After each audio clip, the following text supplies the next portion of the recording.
Okay, so I need to define blackout, sensors, and data management. Okay, let's do it. Imagine a blackout, lights go out, freezers defrost, and cities grind to a halt.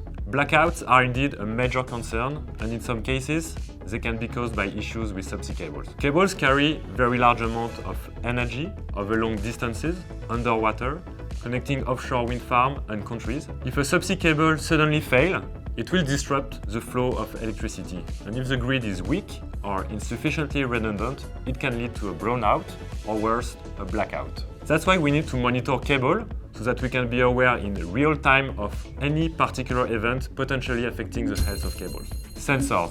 This is exactly the purpose of sensors.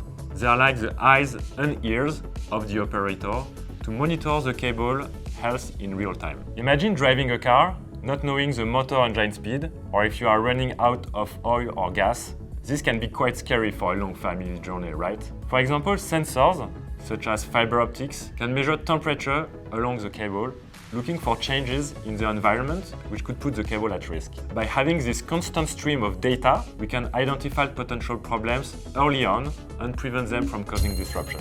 So now that we have data coming in, where does it go? You have this continuous flow of information coming in that you need to store, control, analyze, and expose to different consumers, including other digital systems, in a perfectly secure and reliable way. It's a real challenge. Data platform will advise on abnormal temperature changes, acoustic signatures, or even water penetration along the whole length of the cable. It's like having a continuous full body scanner for subsea cables.